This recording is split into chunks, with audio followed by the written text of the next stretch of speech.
Գյուրջան Կասկադ, հասանելի բնակարաններ 65 ամիս մարման ժամկետով։ Սոցիալնախարարությունից կարծում եմ փոխնախարարը Տիկին Ժամակոչյանն է, որովհետև առիթ ենք ունեցի 2 անգամ իրենց հետ հանդիպել, իհարկե անացյունք, այս դեպքում էլ իհարկե մեծ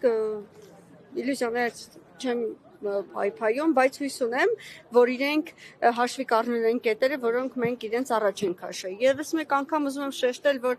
պետք է իրենք հաշվի առնեն, որ Արցախցին բեռ չէ Հայաստանի Հանրապետության ուսերին, որ իրենք ներկայացնում են բազմաթիվ անգամ։ Հայաստանի Հանրապետությունում գտնվելով Արցախցին, դա ներուժ է։ Իրենք լավագույն ֆիզիկներն են, քիմիկներն են, լավագույն պատմաբանները,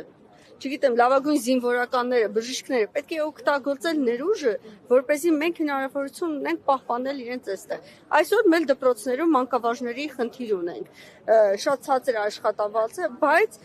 եկած մանկավարժները սիրով պատրաստ են աշխատել, այսինքն ամեն ձև հնարավորինս պետք է օգտագործենք այն ամեն ինչը մենք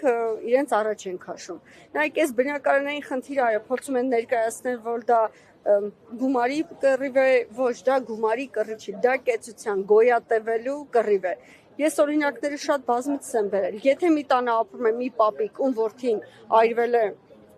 պայթյունի ժամանակ, ինքը ոնց ապրի այդ 48,000 կամ 53,000 դրամով։ Շատ լավ, եթե իրենց զրկում եք այդ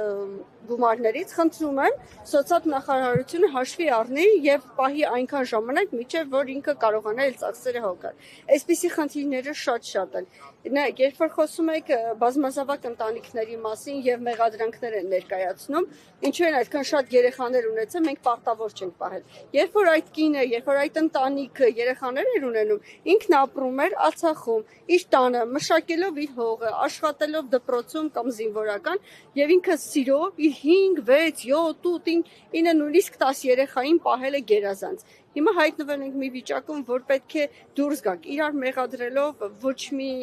արդյունքի չենք հասնելու, համագործակցելով եւ այդ ներուժը հիմք ընդունելով պետք է մեկս մեկին թիկունքով կարողանանք դուրս գալ այս ճգնաժամից։ Շնորհակալ եմ։